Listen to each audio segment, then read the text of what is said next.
Yeah, interesting you mentioned Dell. We're interviewing Michael tomorrow. Good. Got one of my associates is down in Austin, and I mean, did you see the time into R&D? Yeah. Driving up his costs, Right. so he's going to be, Yeah. they're going to be nipping at his skills.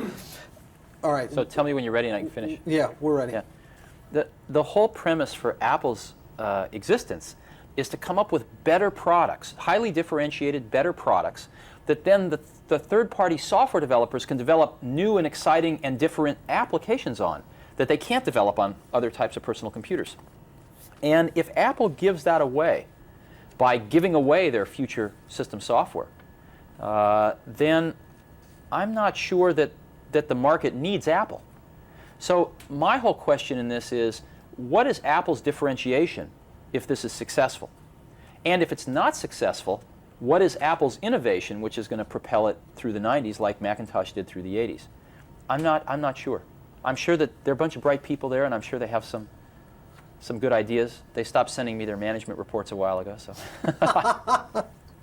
Well, we've already covered some of the things that we can do with PCs today that we didn't do. But if we were to look ahead, what do you think that we're going to be doing with personal computers? And I mean, from that, your machines here are somewhere between a workstation and a personal computer.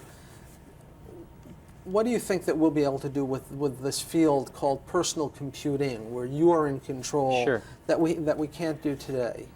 Well, what's happening right now with our industry is it's bifurcating.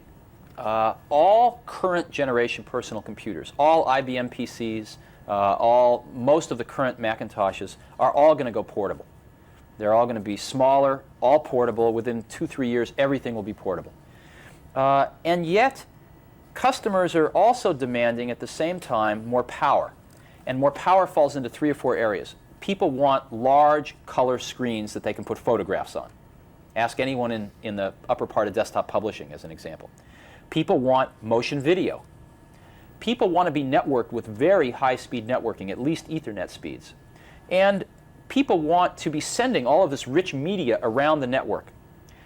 Unfortunately, this second class of product cannot be made portable. So what I see is our industry bifurcating, where the current generation of products are going to be portable, and the next generation of products, these very powerful, highly networked color machines, are going to be desktop machines. And that's where I think we're going. Now, what is going to be the new breakthrough that causes the next spurt of growth in our industry? Just like spreadsheets did in the early 80s, desktop publishing did in the late 80s. And again, I come back to interpersonal computing. I think personal computing, which we mastered in the 80s, its mission was to improve individual productivity and at best creativity. And with over 50 million personal computers shipped in the 80s, it worked. The next thing for the 90s, though, needs to be more. Improving individual productivity isn't enough anymore. The real competitive advantage in the 90s is going to come from improving group productivity and collaboration. Improving group productivity. And that is going to be achieved through interpersonal computing, using the same desktop tool that revolutionized analysis and planning with spreadsheets, that revolutionized publishing with desktop publishing, using those same tools to revolutionize human-to-human communication, collaboration, and group productivity. And I think that is going to be the third revolution of the desktop computer in the first half of the 90s. Are you a fan of Lotus Notes? I think we're about 3 or 4 years ahead of that kind of thing with Next now. That's why a lot of people are buying our stuff. We have something that's Way pretty beyond remarkable, that. yeah. So Lotus Notes is okay, but it starts off with a PC, so you have a lot of the inherent limitations.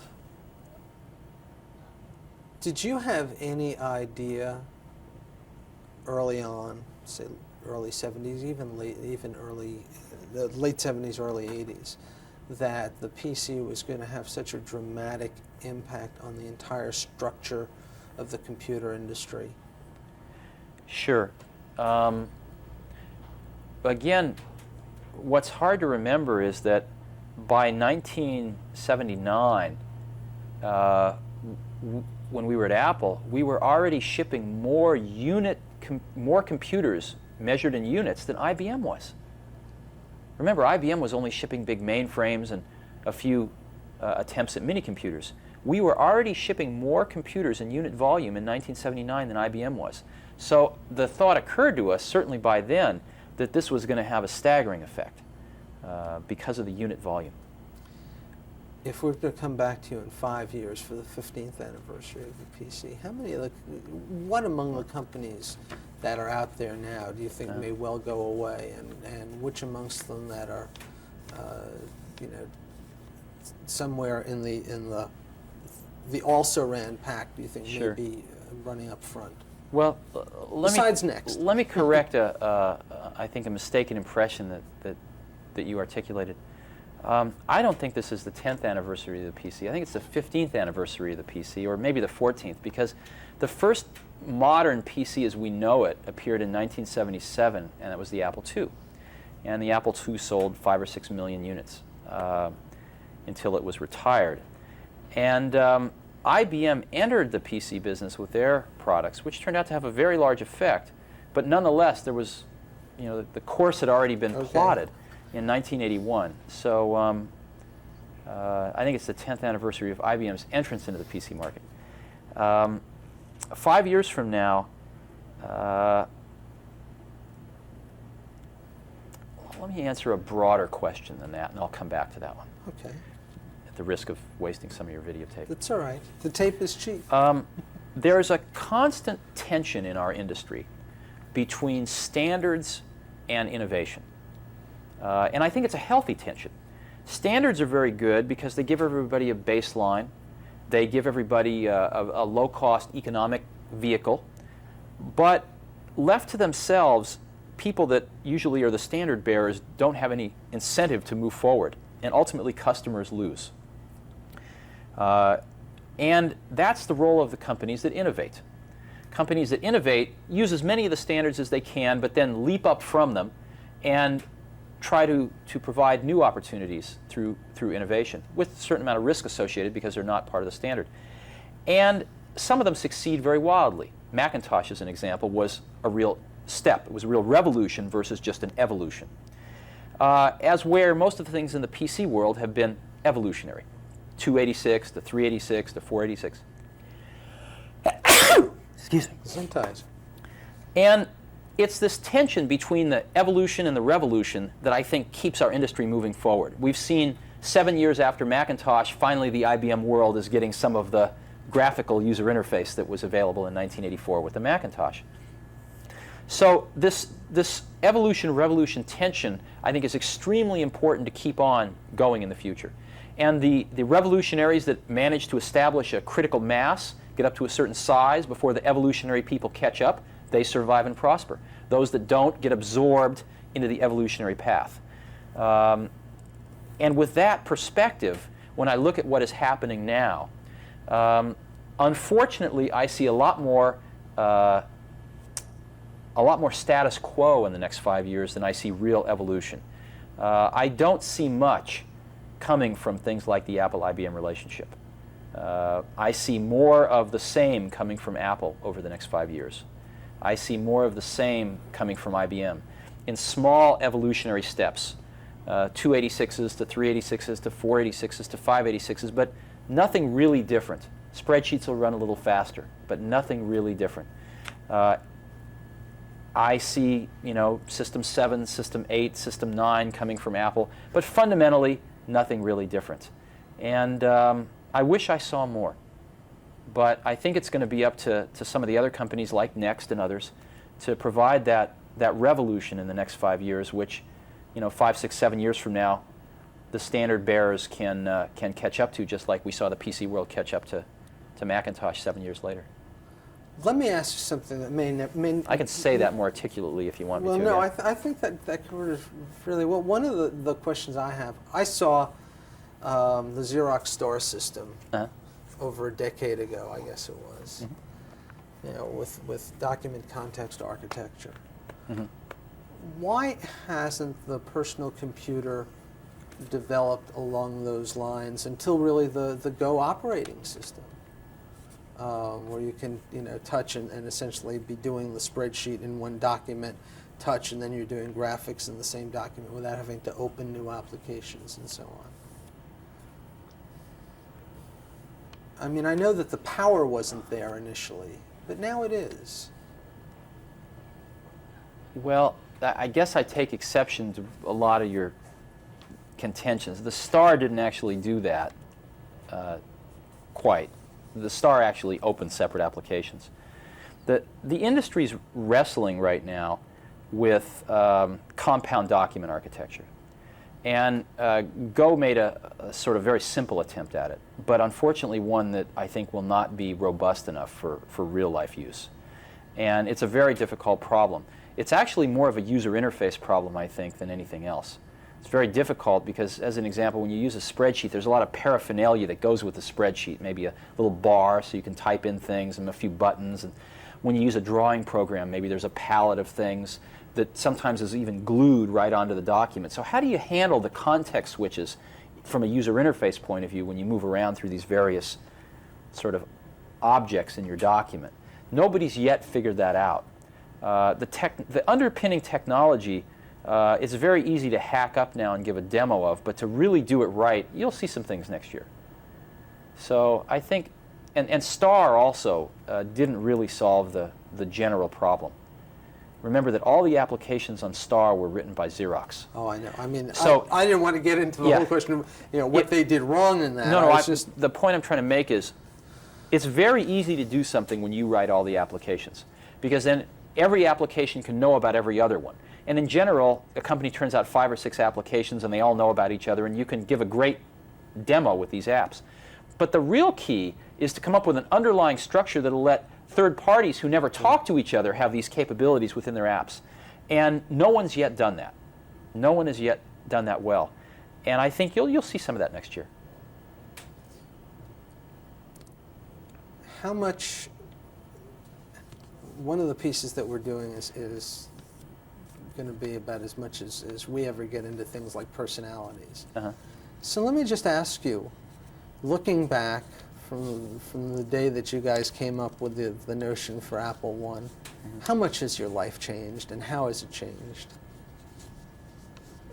Well, for me, that's a really big subject because my whole adult life has been spent building personal computers. We started Apple when I was, 20 years old, and I'm now an old man of the industry at 36. So I've been doing this for about 16 years, and it's been my whole adult life. So the history of my vocation and my avocations and my growing up are all the same. And it's very hard to separate one from the other. All right. You see what I'm getting at? I see what you're getting Yeah. at. Is there anything that we haven't touched on in the course of running through all this stuff that you'd like to get to, either in terms of the narrow issues or the broad brushstrokes? Well, I think there's two interesting issues that you could touch upon. One is, of course, the American versus Japanese issue, and the second is that our industry. Some people think our industry is very mature, and they think there's going to be rapid consolidation and very few companies left over, and it's pretty much very predictable from here on out. Which is that point of view I do not share at all. I think we're about 1 inch down a road that's many miles long, and that every time there's major technological innovation, there's a tremendous opportunity for new players, for a reorganization of the industry to occur. And I think that there is certainly as much opportunity for innovation in the next 5 years as any 5-year period I've ever seen in our industry. And I think there's just as much opportunity for new companies to come along, for new approaches to be taken, and for customers to get much better computers 5 years from now than they have today. So I'm pretty optimistic. And I think we all need to remember that we're just in the infancy of this revolution. And it will continue to occur throughout our lifetimes. And I hope and I work with a group of people that all work very hard to make sure that the rate of innovation doesn't slow down, and that most of that innovation continues to come out of the United States of America. All right, you have a take on the U.S.-Japanese thing? Well, yeah, I do. As we as we look at the types of computers we're building today and projecting in the next few years, a disturbing fact is that even though most of the computers are assembled here in the United States, a significantly large number of the dollars that one pays for the components of those computers, to build those computers, flows overseas. The most expensive part of many computers is the display, whether it be a color cathode ray tube or whether it be a flat panel display. And almost all of those dollars flow to Japan. One of the second most expensive component in most computers is the dynamic memory. And again, most of those dollars flow to Japan. The third most expensive component is the hard disk drives. And most of those dollars flow to US companies, even though the disk drives are mostly built in Singapore. And one of the things I think we need to keep our eye on the ball of is to manage those most expensive components back to America. And I think that that's going to take some real effort, especially in the display and the DRAM area. It's going to take some effort because those are capital-intensive products. The factories to build displays or DRAM are now costing $500 million to $1 billion a piece. And the engineering required is also something that one doesn't build up overnight. But it's, I think, essential that we don't continue to be hollowed out as an industry, where even though the assembly of the final products, the printing of the manuals, the bow on the shipping carton gets tied here in the US, most of the dollars don't get sent across the shores. You're in a very fortunate position because you are privately held, and you don't have to worry about the quarter-to-quarter problems that some of your publicly traded brethren have to worry about. How much of what you're talking about is a result not so much of the advances being made by the Japanese, but by the impediments that exist in the American capital structure in terms of investment disincentives for long-term capital holdings, in terms of the quarterly outlook of the Wall Street analysts and so on? Well, I don't really buy that argument, and let me give you some reasons why. If I'm going to build a factory and it's going to cost $100 million, that factory doesn't get written off the minute I build it. That factory is an asset on my books, just like cash in the bank is. It gets depreciated over many, many, many years. So that decision to build that factory doesn't really affect my earnings statement. It affects my balance sheet because I take $100 million of cash and put it into a $100 million factory. But it doesn't affect my earnings and shouldn't affect what Wall Street views are my prospects or my results. And I think that the real problem has not been with Wall Street, it's been with the management of our industry. It's been with people not being willing to take responsibility for the underlying component technologies and thinking that we could give that responsibility to others and survive in just as successful of a fashion, which is not true. Industry after industry has shown us that that's not true. So we have to have more accountability for our raw technologies and not just assume that we can be the final packager at the end, because ultimately the providers of those components don't need the final packager at the end. Ultimately they can go directly to the consumer. And they have relationships with the consumer already, as Sony does and others in Japan. I mean, so Sony, the builder of the next Apple portable, next Mac portable? Ask John Scully. I'm going to. So I don't really think saying it's Wall Street is too easy. We've got Apple, we've got IBM, and many other computer companies with hundreds of millions, if not billions of dollars in the bank in cash. Raising the capital is not the problem, and Wall Street is not the problem. The problem is that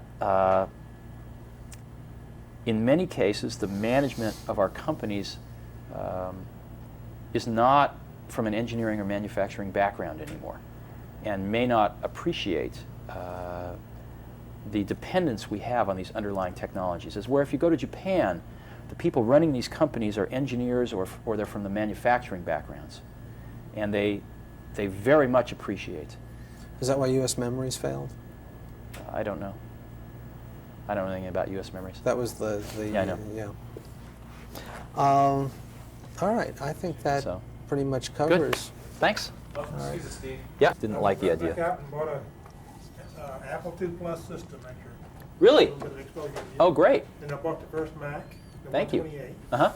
So each time I bought a system of Mac, Yes. I paid $3,600 for it. Right. And I always sell it for $500. I'm on an SE The curse now. of technology. The SE is actually a usable. Yeah, you mean the one a long while ago? Yeah. Yeah. Yeah, we have, or was I don't know if there was a recent one. We have the most Right. state-of-the-art factory in the whole industry. Just no question about it. It's fun. The one thing that I forgot to ask you, and they're going to transcribe the tapes, is I need you to state your name and your title. So that when Okay. they- Great. so can you just do that? Sure. Steve Jobs. I'm President and Chief Executive Officer of Next, Inc. Okay. And now I'm going to ask you to just sort of stay still and listen to me for half a second so that Charlie can make television out of this, which, you know, for a nice little cutaway shot, which is one of the fun things about it. I actually, you mentioned an old girlfriend. I know a young woman who claims to have been an old girlfriend. Who's that? Susan Butenhoff. Susan Butenhoff. Yeah. Oh, I knew her. I wouldn't say she was a girlfriend, but she was a acquaintance. Yeah, she was nice. What's she doing now? I've Susan seen her is in an years. account exec up at Ketchum Public Relations up in San Francisco. Great. And she does, well, she does Sega stuff Uh-huh. and some of the toy industry stuff. So Great. I keep running into her when she's trying to pitch stuff.